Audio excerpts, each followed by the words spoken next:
is going on, everybody? Hope you are all having an amazing day.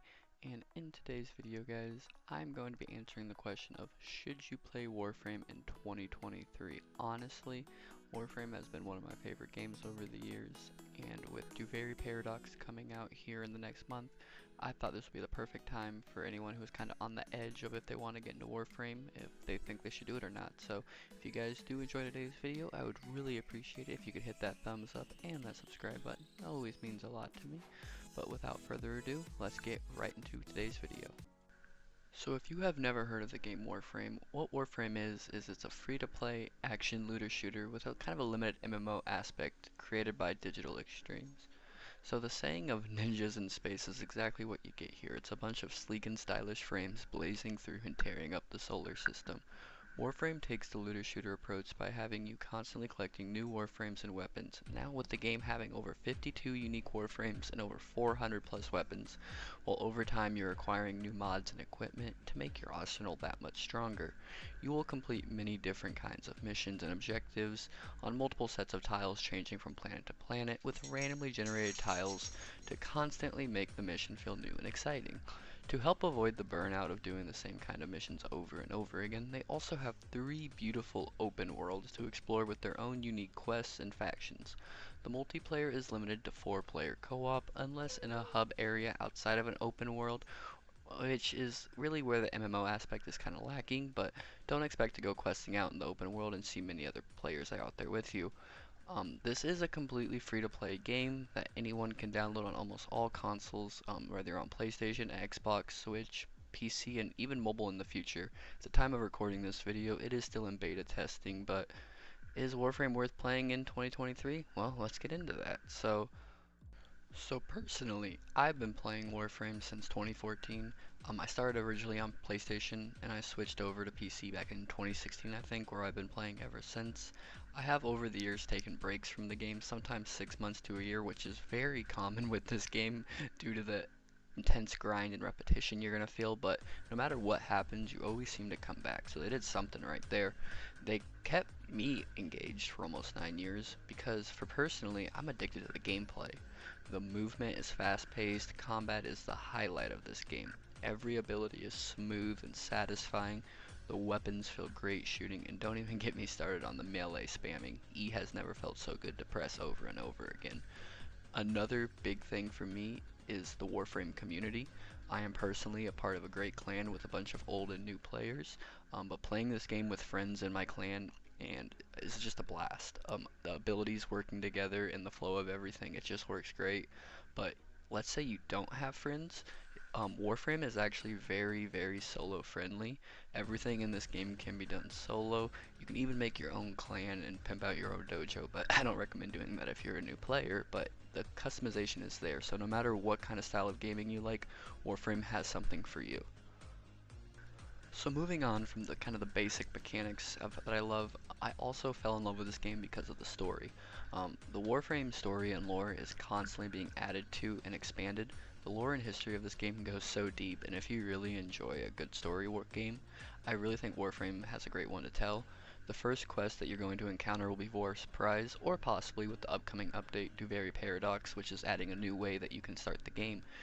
During this, you will be given an in-game tutorial on the basic movement, basic combat, and then you will have to reassemble your ship and finally defeat Captain Vor. And then once you're done with that, the game kind of lets you go. It doesn't really hold your hand and tell you what to do next, but the best thing to start doing is, just like I said earlier, clearing that starter chart. Once you really start getting through some of the beginning planets, you'll understand that once you complete the junction, you get a set amount of rewards. And some of those rewards, as you get farther along, will have new quests in them. Some of them are just going to be kind of side quests that'll have new warframes in them, maybe some weapons, but other ones are going to be main story, which kind of totally change the game in different ways. And these main story quests, by the way, are kind of cinematic masterpieces. The soundtracks are super engaging, and as the story unfolds, it gets so intense. It might take 100 hours in the game to get there, but once you do, I think it's very worth it. So now, when it comes to progressing in Warframe, it's kind of different than other games. Each weapon in Warframe has a unique level, and your account also has a level which is known as MR or Mastery Rank. This is your account-wide level. You level up your mastery just by simply leveling up Warframes and weapons, but you can only use it once. Once you have maxed out a weapon, you cannot format it or buy it again and re-level it up to get more mastery. You have to use either a different weapon or a different Warframe to get that mastery. Weapons give 3k mastery once maxed, so at 100, I think, a level, and Warframes and Archwings give 6k mastery or 200 MR per level. But once you have attained enough MR to level up to do your test, these are usually simple, involving killing enemies or parkouring around. But it is highly recommended that you practice these at a relay before you do the real one, because if you fail, you must wait 24 hours to try again. The main reason most people seek to kind of increase their mastery is simply because some weapons are locked until a certain rank. Also, for every mastery rank you have, that is how many trades you will have in a day. So for example, if you are MR5, you will have 5 trades in a day. Also, another pro of being a higher MR is your daily caps for syndicates and the open world factions. Each of those have a set amount of points you can earn a day, but increasing your mastery will increase that daily cap. And you can get mods from your syndicates, you can get relic packs, there's a lot of good things to get from those, so increasing your MR is great.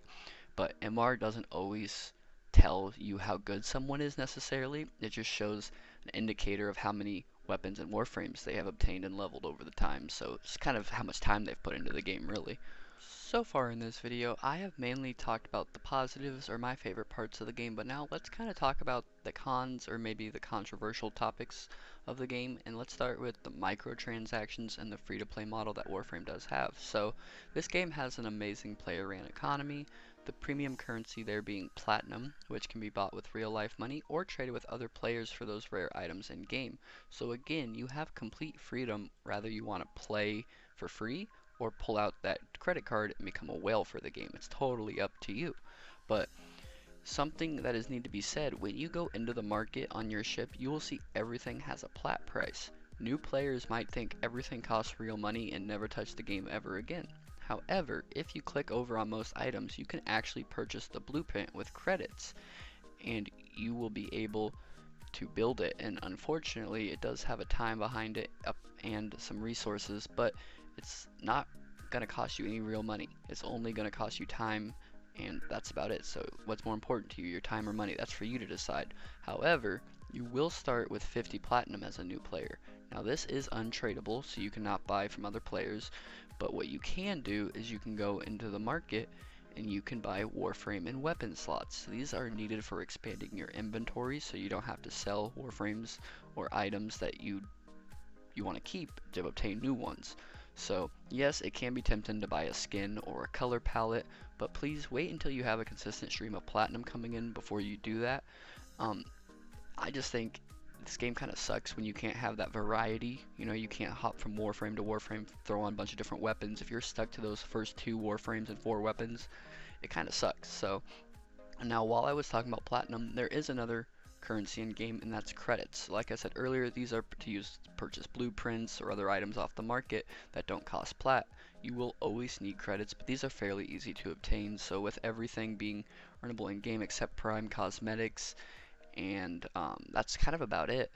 I would say that it's not necessarily a pay to win, but more of a pay to progress faster, as this is mainly a PvE game, so obtaining power isn't going to affect other players negatively, more or less, but more than anything, I think it's going to help the squad out. There is a PvP in this game, but it's only played by a small group and really isn't a main attraction to this game.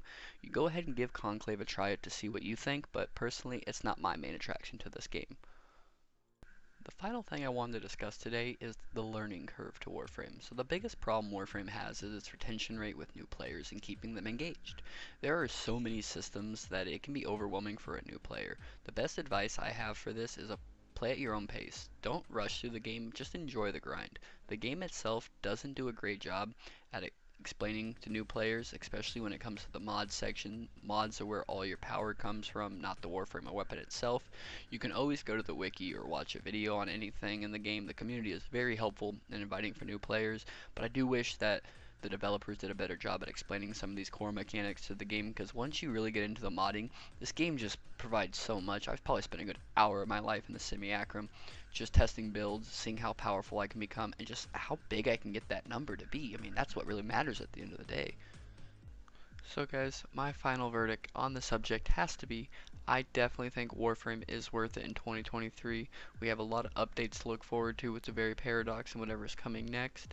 And I mean, it's free to play, so you have nothing to lose. I mean, worst case scenario, lose a couple thousand hours like I have. But other than that, guys, I think you'll really enjoy it. I'm really excited to keep bringing you guys some more YouTube videos. Hopefully, Warframe keeps growing and I can keep growing this channel. So I hope you guys all have an amazing and blessed day. I am out. Peace.